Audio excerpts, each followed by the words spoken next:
Go ahead. Y'all can aim for the stars and don't miss. We can walk free again, no more stop and frisk. No petty time for petty crimes.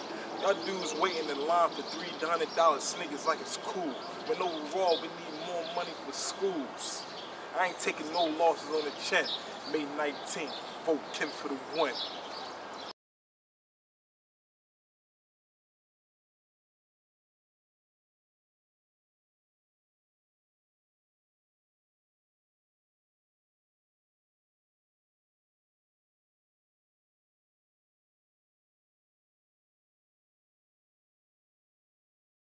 Ace, down North Philadelphia right now, live from Style Street, 15th and Styles. We down here for a good cause.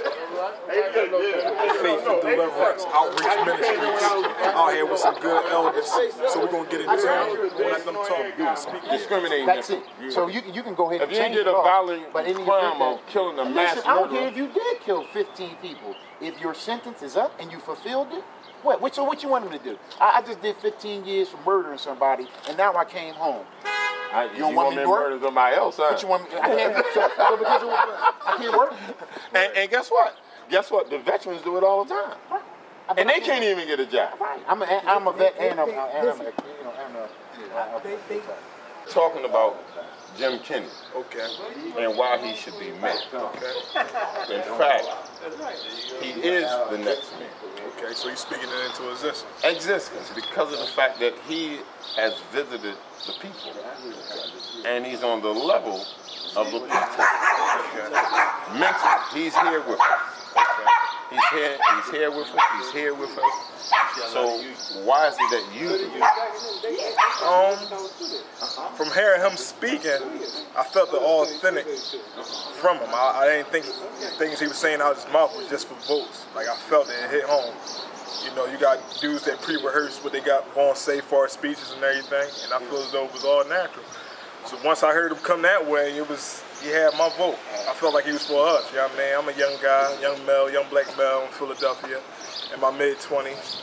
And you know, it's not too many guys we can relate to are, you know, the guys my age or younger, I'd say between 18 and 30, they really don't feel like they got a voice. So Kenny kind of tied the gaps in between once I heard his speech and everything like that. So he got me sold up. May 19th, I will be pulling that level.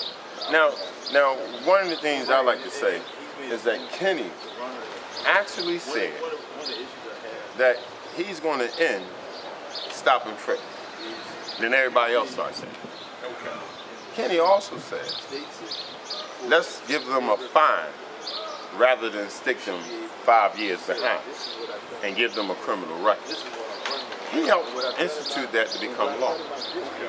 But the other individual said, I will sign legislation that will say stand your ground, and if it's possible, put them in the ground.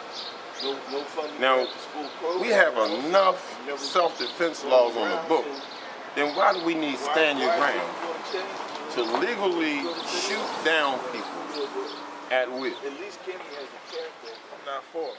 You know, I'm not for it. So I was asked this morning why I support Jim Kenney as mayor. And quite a few things come to mind. You know, I think about the future of not just my children, but the children of the city of Philadelphia, and what this next mayor is going to mean to their future. I think that in terms of a plan for education, a plan to fund preschool for our children, I think that's a critical part of building a ladder, you know, out of poverty. I think that Jim Kenney expresses a desire to pull people up, and I feel that he'll be the man to act upon, you know, those things. See, the decision to back Jim Kenney wasn't one that I made lightly. You know, my family lives here, I live here, I love my community, and Jim Kenney comes across as a man who doesn't say what people want, just say things that people want to hear. But Jim Kenney, to me, he expresses the truth as he sees it, you know, and what you see is what you get with Jim Kenney. Now, I'm confident that Jim Kenney is going to help our communities. These communities right here in North Philadelphia that's often forgotten. You know, there's often, you know, on the margins of the conversation when we talk about resources, we talk about jobs, we talk about economic development. We need a mayor that's going to include everybody, you know, and it's going to help pull our people out of the cycle of poverty, drugs, crime, and he can't do it all by himself. But I get the distinct feeling that Jim Kenney is going to partner with us. He's going to partner with the community to get the things done for the community that needs to be done. That's why I back Jim Kenney. Yeah. I'm starting to lose it, you know. How you doing? How are you doing? I'll see you. I'll see you too. Oh, let's go inside, y'all. How are you? Here we go. This is what we doing. All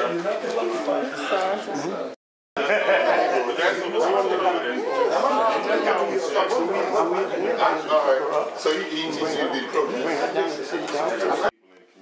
Their insight, and we're so privileged to and honored to come together as community, both religious and community activists and servants.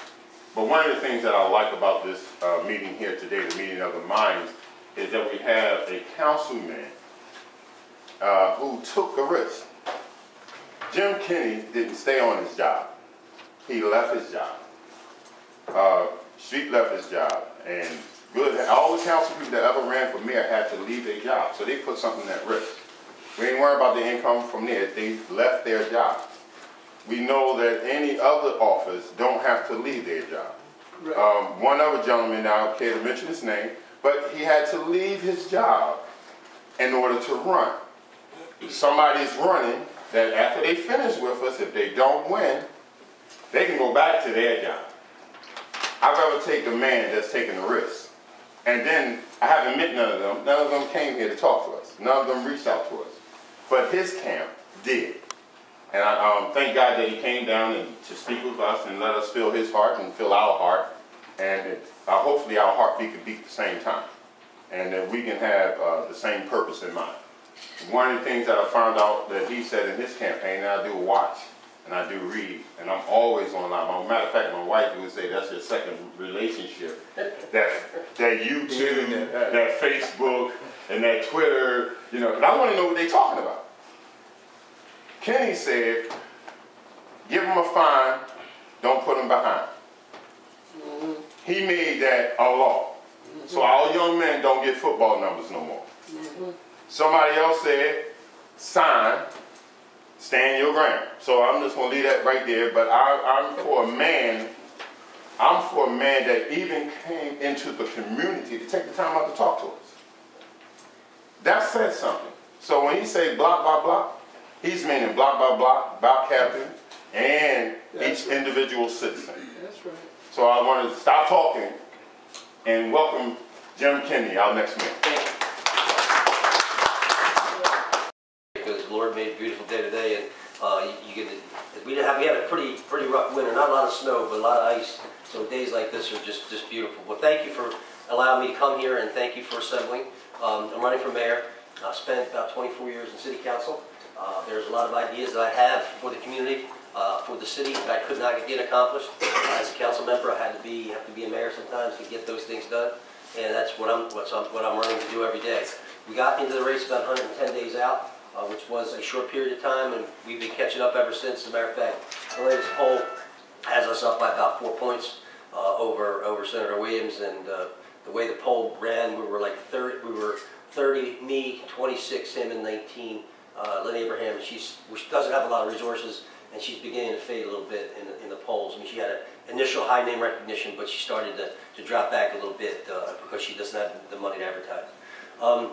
There's a few things. There's one major problem that we have in the city that is affected by a lot of different areas, and that's the level of poverty that our people live with. 26% of our people live in poverty, and that part of the reason why that's the case is that our educational system has failed a number of generations of children. Harrisburg doesn't do what they're supposed to do in the way of funding us, and we got to continue to fight Harrisburg to get that money we need, and also get money to reimburse charter schools. But one of the things we can do to improve our education system is that we can provide pre-kindergarten for every one of our 3- and 4-year-olds. Right now, there's about 39,000 children in the city who are 3 to 4 years of age, and about 14 or 15,000 of those kids have no pre-K whatsoever. So when they get started in school, they're not prepared. They don't know their